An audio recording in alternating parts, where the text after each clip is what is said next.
So for this presentation, I will be discussing a female Asian from South Korea who is 33 years old. She is a lesbian coming from a conservative family from South Korea. She's currently living in a rural town in the U.S.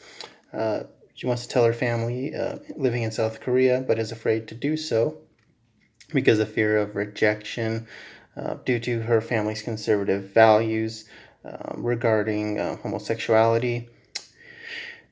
So, in order to work with this patient, I would first begin to build rapport and basically learning about the patient's family's values.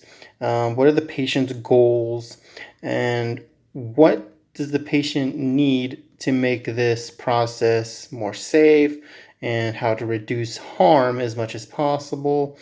What challenges the patient faces in making this decision. I would first set a good relationship um, where I would let the patient know that I won't be making the final decision.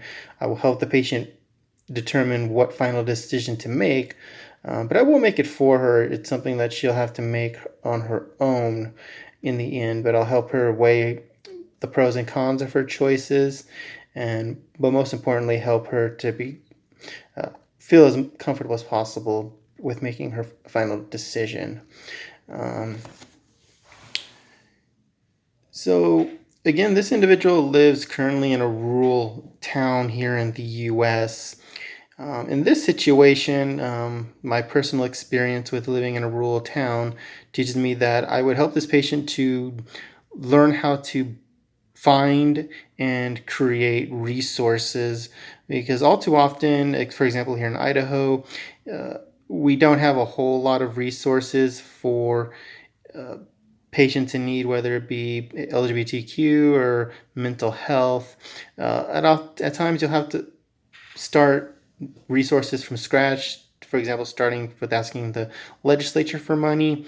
So I would help to teach her how to build resources in the town, how to find groups here in rural towns, being comfortable with traveling long distances from one town to the next to find a resource, and also how to build long distance relationships so that even if there are a few friends here in the small town, she knows that she can travel to some other major city to visit other friends. Um, if she ever lives in an urban area, well, I would tell her to take advantage of the high population. Urban areas have that advantage that allows them to more easily join clubs. There's often more clubs available in larger cities. They're more easily to find peers. In this case, lots more LGBTQ individuals she could connect with.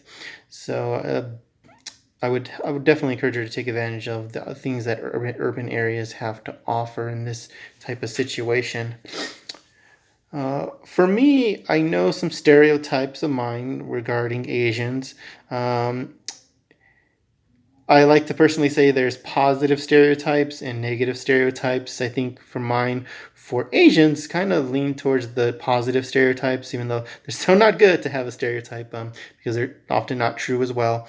Um, so my stereotypes would be education. I have the stereotype Asians are very dedicated to education. They strive to get college degrees. They want to do very, very well in school.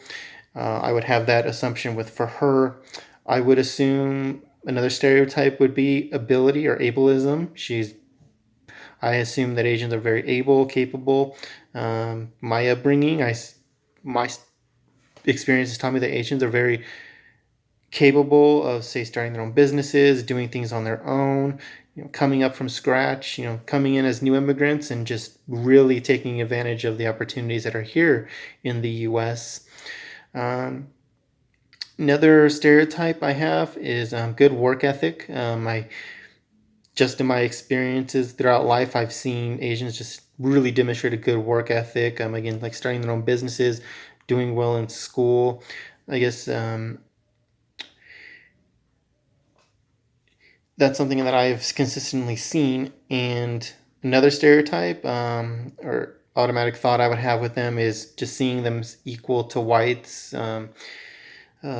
I think that's something I got taught, maybe not specifically taught that they're specifically equal to whites, but um, just that the history between whites and Asians has been more friendly, I guess. Uh, Pretty sure that's not always the case, but it's kind of a stereotype I have.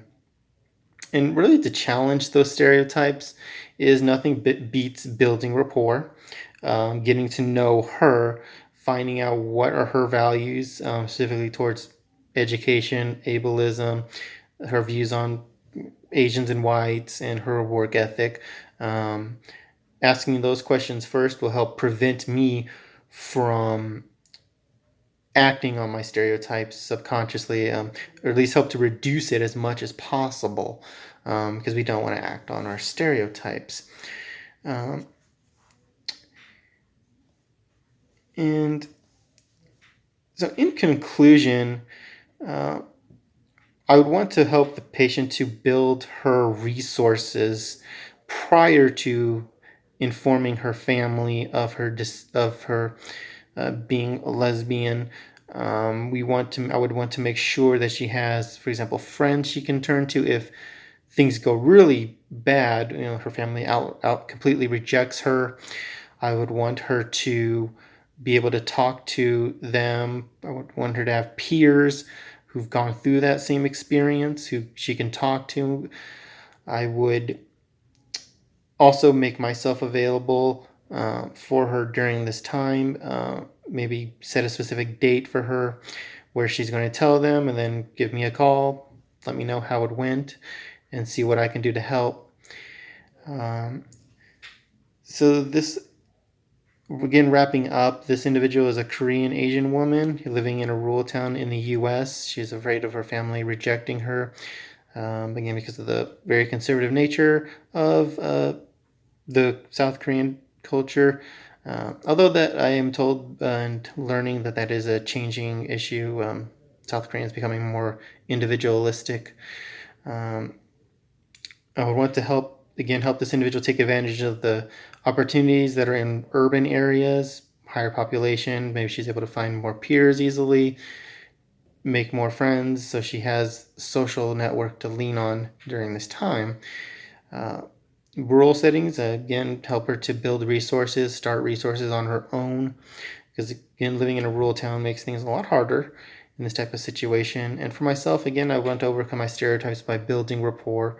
Um, Again, asking those questions that challenge my stereotypes before we really dig into work together, so that I reduce as much bias and harm as possible, so that this intervention is really tailored to her. Because we want her in the end to make this decision on her own, uh, with as many resources as possible.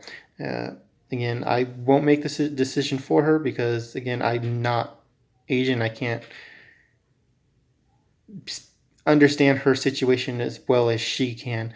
So I would help her make the best decision possible, one that she's comfortable with before she does anything, and then let her decide when and how she's going to do that. Thank you.